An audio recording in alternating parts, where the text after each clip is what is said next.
Muy buenos días, Abel, Miriam, ¿cómo están ustedes? ¿Cómo está, legisladora? Le agradecemos mucho por darnos este tiempo en la mañana. Bueno, a ver, ayer el Poder Legislativo tuvo una sesión importante donde hay múltiples proyectos que se han aprobado allí.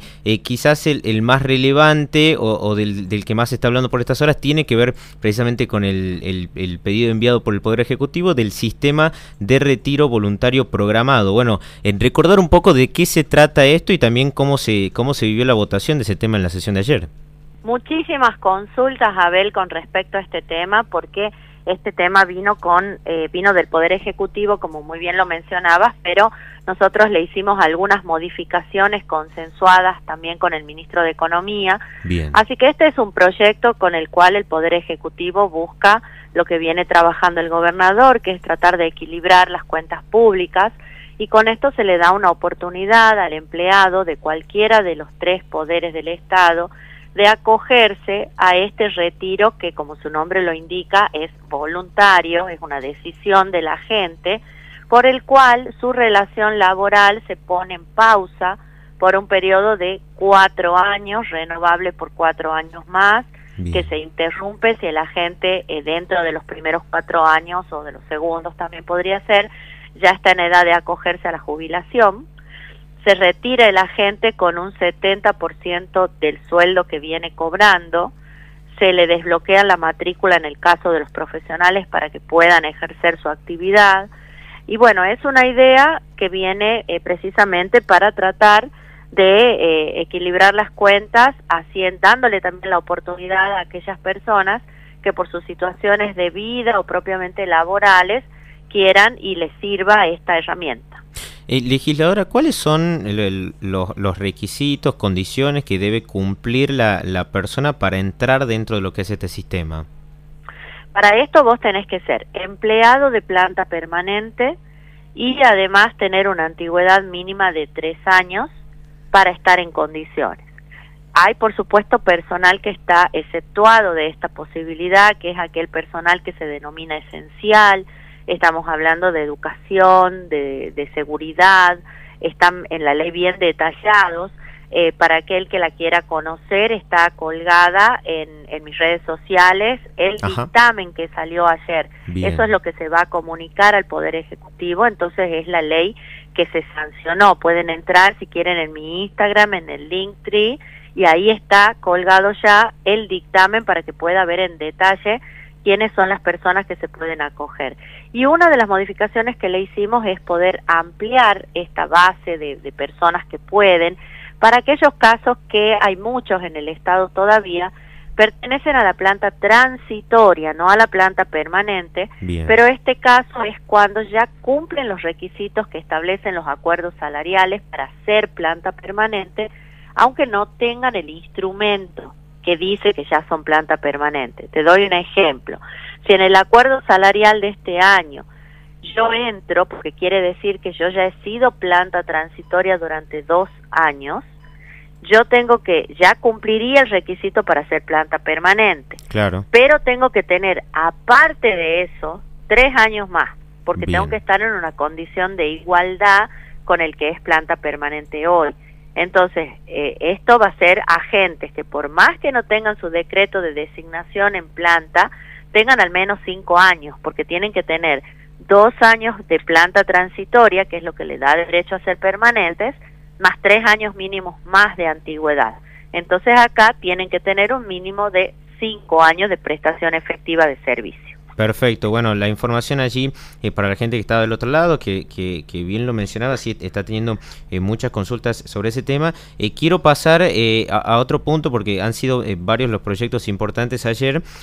Uno tiene que ver con esta prohibición de que ninguna persona pueda desempeñarse ni ser designada en más de un cargo o empleo público remunerado en el Estado provincial.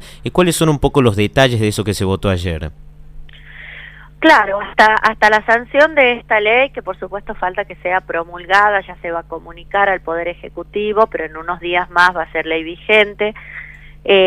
Hasta este momento, una persona que era jubilada tenía su haber previsional y podía ser nuevamente contratada en el Estado. Bien. A partir de la sanción de esta ley esto ya no es posible, y esta es una ley que, si bien en un primer momento hablaba de aquellas personas que cobren algo derivado de una situación previsional, cuando uno habla de previsional, y eso lo explica mucho María Inés Salvatierra ahí con ustedes, Claro. Está hablando de todo el universo. Por ejemplo, una persona que tenía, no sé, una pensión por viudez de más de 7 hijos, o de, por ejemplo, combatiente de Malvinas. Todo eso lo hemos sacado del proyecto, o sea, lo hemos circunscrito a un haber jubilatorio. Bien. O sea, acá estamos hablando de jubilaciones. Y por supuesto, o sea, todas aquellas personas que están ya en la edad jubilatoria, lo que esta ley les da el plazo para acogerse al beneficio, que nosotros estaba en el proyecto original como 30 días, nosotros lo hemos ampliado a 180 días. O sea, con esta ley ninguna persona puede tener simultáneamente una jubilación y un empleo en el Estado. Hay casos excepcionales en donde si el inmediato superior, por una cuestión de necesidad de servicio, necesita esa persona, puede hacerlo estando jubilada, pero tiene que elegir qué va a cobrar, no puede cobrar ambas cosas. Bien. Y por supuesto están exceptuados aquellas personas del artículo 9 de la Constitución, en este caso serían docentes, por ejemplo, un docente que tiene horas en la provincia y tiene horas, supongamos, en alguna escuela municipal, por ejemplo. Estamos hablando también de médicos, que en el artículo de la Constitución habla de empleo de escala, se refiere a los médicos, Sí. Y también aquellas actividades que son culturales.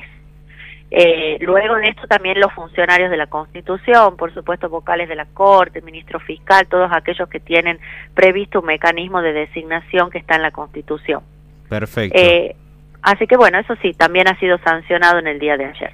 Y justamente hablaba allí de los docentes que han conseguido algo que se venía pidiendo hace mucho, que es la situación de poder normalizar las juntas de clasificaciones. Lo estuvimos repasando también en el programa días atrás, y que ayer ya ha tenido el visto bueno también por la legislatura. Eso ha sido realmente una lucha del sector docente, enfatizada en ATEP, por la agrupación Arancibia que conduce el actual secretario general Hugo Brito, hoy de licencia porque está con un problema de salud, a quien también aprovecho para mandarle un saludo y deseos de pronta recuperación. Ellos han trabajado mucho en esto junto con los otros gremios, con APEM, con AMET, con la UDT, que forman parte del Frente Amplio Docente.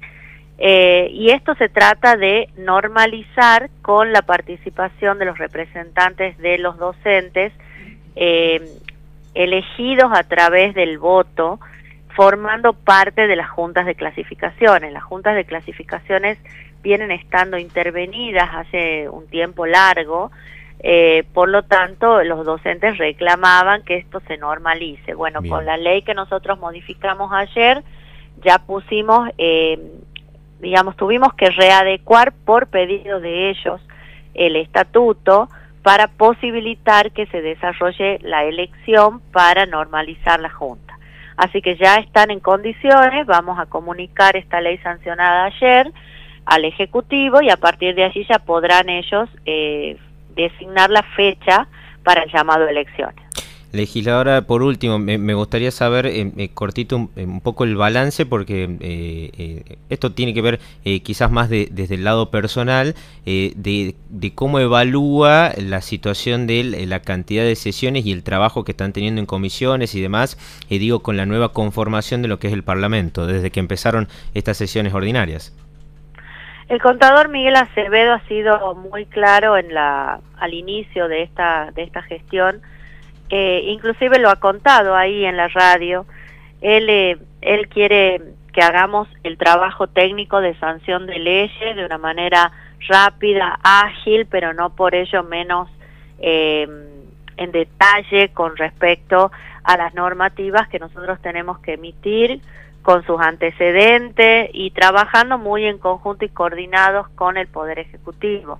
Lo que buscamos evitar es que nos transformamos en compartimentos estancos, o sea, que cada uno trabaje en lo suyo y no exista un ida y vuelta, porque, por Claro. supuesto, dentro de un proceso democrático y en un proceso de sanción de leyes donde el Ejecutivo tiene la última palabra, porque tiene la posibilidad de vetar o tiene la posibilidad de promulgar, de reglamentar, esto te exige un trabajo conjunto, más allá de que seas o no del mismo signo político. Nosotros hemos tenido la visita de muchos de los ministros, venimos trabajando los temas con mucha fluidez, no solamente el bloque oficialista, también la oposición, y también Miguel Acevedo lo que nos ha pedido es que trabajemos mucho en el territorio. Bien. Eso es algo con lo que estoy totalmente de acuerdo, así que venimos trabajando en ambos planos. Y creo, esta sesión, por ejemplo, ha pasado un cuarto intermedio, porque eran muchos los temas, se ha extendido mucho el debate ayer de cada uno, Sí, sí. nos han quedado en el temario como 8 leyes, 8 iniciativas más, así que vamos a esperar la fecha que fije la Cámara para continuar, supongo que será próximamente la otra semana, en un cortísimo plazo. Bueno, legisladora, le agradecemos mucho que nos dé esta información sobre los proyectos que se han aprobado ayer y por este tiempo para el B12. Muchísimas gracias a ustedes, gracias por el espacio para poder difundir esto. Que tenga buen día. La doctora Carolina Vargas Aynace, legisladora de la provincia de Tucumán, el sistema de retiro voluntario, la prohibición de 2 cargos en el Estado, situación con los biocombustibles también y la normalización de la Junta de Clasificación. Bueno, algunos de los temas importantes que se dieron ayer en el Poder Legislativo.